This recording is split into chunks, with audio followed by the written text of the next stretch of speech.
ഇസ്ലാമിൽ ഖബർ സിയാറത്തല്ല ഉള്ളത്, ഖുബൂർ സിയാറത്താണ്. ഖബർ സിയാറത്തല്ല ഉള്ളത്, ഖുബൂർ സിയാറത്താണ്. എന്താ ഖബർ സിയാറത്തും ഖുബൂർ സിയാറത്തും തമ്മിലുള്ള വ്യത്യാസം?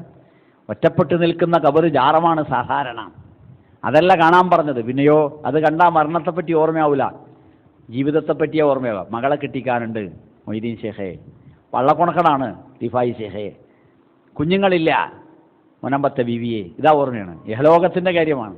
പരലോകത്തിൻ്റെ കാര്യം ഓർമ്മയാകാൻ ആണ് ഖബറിസ്ഥാൻ സന്ദർശനം. ഖബറിസ്ഥാനിൽ എന്താ ഉള്ളത്? പേരക്കുട്ടിയതാ, വല്യാപ്പയതാ, എളാപ്പ, മൂത്താപ്പ, ഇളയമ്മ, മൂത്തമ്മ, അമ്മോശൻ, അമ്മായി, നാത്തൂന്, എട്ടം പുതിയാപ്പള, അനിയം പുതിയാപ്പള, ആ കുഞ്ഞളയ, അങ്ങനെ ഒരുപാട് ആൾക്കാരോട് ഇങ്ങനെ കിടക്കുന്നു. അപ്പോൾ അവരെക്കാൾ പ്രായം കൂടുതലുണ്ട്, ചിലരേക്കാൾ പ്രായം കുറവുണ്ട്. എന്നോ പോകേണ്ടതാണ്, പക്ഷേ പടച്ച തമ്പുരാൻ വിളിച്ചിട്ടില്ല. അപ്പോൾ ഞാനും അങ്ങോട്ട് പോകേണ്ടവനാണ്. എപ്പോഴാ ഖുബൂർ സിയാറത്ത്? ഖബർ സിയാറത്ത് എന്ന് പറയരുത്, ഖുബൂർ സിയാറത്ത് എന്ന് പറയണം. ഉപയോഗിക്കുന്ന ഓരോ വാക്കും വളരെ സൂക്ഷിച്ചാകണം. എപ്പോഴാ ഖുബൂർ സിയാറത്ത്? ഖബറിസ്ഥാൻ സന്ദർശനം നടത്തേണ്ടത് രാത്രിയാണ്. മയ്യത്ത് കൊണ്ടുപോകുമ്പോൾ പോലും വിളക്ക് ചൂട്ട് ഖബറിസ്ഥാനിലെത്തിക്കഴിഞ്ഞാൽ കെടുത്തണം എന്നാണ് ഇസ്ലാമിൻ്റെ നിയമം. ഫിഖ്ഹിൻ്റെ കിതാബുകളിലൊക്കെ കാണാം. നമ്മുടെ നാട്ടിൽ അങ്ങനെയല്ല. 27 രാവിന്, റമദാൻ 27 രാവിന് നാടാ ഖബറിസ്ഥാൻ മുഴുവൻ വെളിച്ചമാണ്, ട്യൂബാണ് അല്ലേ? ഖബറിസ്ഥാനിലാകെ വെള്ളി വെളിച്ചമാണ്. എന്നാൽ ഫിഖ്ഹിൻ്റെ കിതാബുകളിലെല്ലാം പറഞ്ഞിരിക്കുന്നു ഖബറിസ്ഥാനിലെത്തുമ്പോൾ വിളക്ക് കെടുത്തണം. അതായത് എന്ന് മാത്രമല്ല, വിളക്കുമായിട്ട് മയ്യത്തിനെ അനുഗമിക്കാനേ പാടില്ല എന്നാ. സുബ്ഹാനല്ലാഹ്, എത്രമാത്രം സൂക്ഷ്മതയോടുകൂടിയാണ് കാര്യങ്ങൾ ചെയ്യപ്പെട്ടിരിക്കുന്നത്. അപ്പോൾ ഖബറിസ്ഥാൻ സന്ദർശിക്കുന്നത് രാത്രിയാണ്.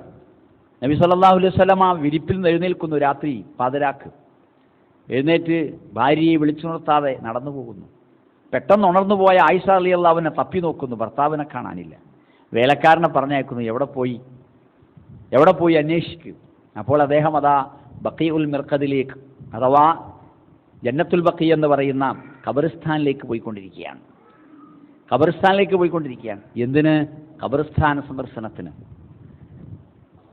ഖബറിസ്ഥാൻ സന്ദർശനത്തിന് പോയിക്കൊണ്ടിരിക്കുകയാണ്. ഇതാണ് ഖബറിസ്ഥാന സന്ദർശനം. എന്തിന്? അല്ലാഹുവിൻ്റെ റസൂൽ സല്ലല്ലാഹു അലൈഹി വസല്ലം പറഞ്ഞു, സഹീഹ് മുസ്ലിമിലെയും തിർമിദിയിലെയും റിപ്പോർട്ട്, ഫൈനഹാ തുദക്കിറുക്കും അൽ-ആഖിറ, അത് നിങ്ങളെ പരലോകം ഓർമ്മിപ്പിക്കും. ഫൈനഹാ തുദക്കിറുക്കുമുൽ മൗത്ത്, അബൂദാവൂദിൻ്റെയും തിർമിദിയുടെയും റിപ്പോർട്ട്, മരണത്തെ ഓർമ്മിപ്പിക്കും. ഫൈന ഫി സിയാറത്തിഹാ തദ്കിറ, അബൂദാവൂദിൻ്റെ റിപ്പോർട്ട്, അതിൽ തീർച്ചയായും ഉത്ബോധനമുണ്ട്. ഖബറുകളുടെ സന്ദർശനത്തിൽ ഉത്ബോധനമുണ്ട്, ഓർമ്മപ്പെടുത്തലുണ്ട്. ഫസുറൂഹാ കുന്തു നഹൈതുക്കും അൻ സിയാറത്തിൽ ഖുബൂർ, ഖബറിസ്ഥാൻ സന്ദർശനം, ഖുബൂർ സന്ദർശനം ഞാൻ നിങ്ങളോട് വിലക്കിയിരുന്നു, വേണ്ട, പോകരുത് എന്ന് പറഞ്ഞു. ഫസുറൂഹാ, ഇനി പോകാം. അതെന്താ അങ്ങനെ? തൗഹീദൊക്കെ ശരിക്കും മര്യാദക്ക് പഠിച്ചു കഴിഞ്ഞു. കഴിഞ്ഞു പോയ പ്രവാചകന്മാർ അനുഭവമുണ്ട്. തൗഹീദ് പഠിച്ചിട്ട് ഇങ്ങനെ നടക്കുമ്പോഴാണ് ബിംബം കണ്ടത്. ബിംബം കണ്ടപ്പോൾ മൂസാ നബി അലൈഹി സ്വലാത്തു വസ്സലാമിൻ്റെ സമുദായം പറഞ്ഞു, ഇജ്അൽ ലനാ ഇലാഹൻ കമാ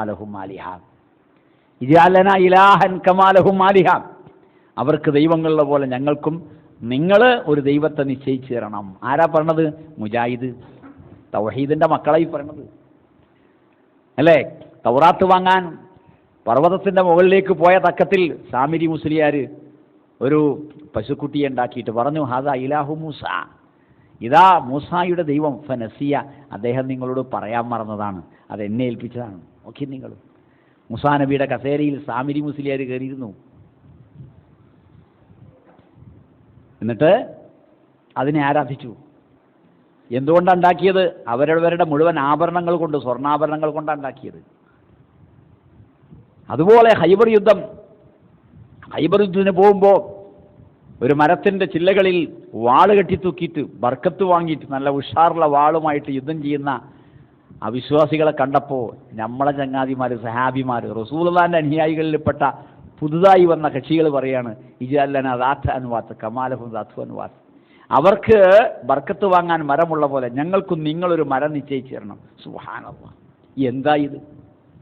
പിന്നെ നമുക്ക് തൗഹീദ് ഇല്ലാതാവുമോ എന്ന് ചോദിക്കാൻ നമ്മളെ ചില ചങ്ങാതിമാർ, മദനിക്ക് തൗഹീദ് ഉണ്ടാവില്ലാന്നോ, സുല്ലമിക്ക് തൗഹീദ് ഉണ്ടാവില്ലാന്നോ, തൗഹീദൊക്കെ ഗ്യാരൻറ്റിൻ്റെ കുത്തകാവകാശികളാണ്. ഈ പ്രവാചകന്മാരുടെ അനുയായികൾക്കാണ് തൗഹീദ് നഷ്ടപ്പെടാൻ വരുന്നത്, ശിർക്കിനെ ആവശ്യപ്പെടുന്നത്.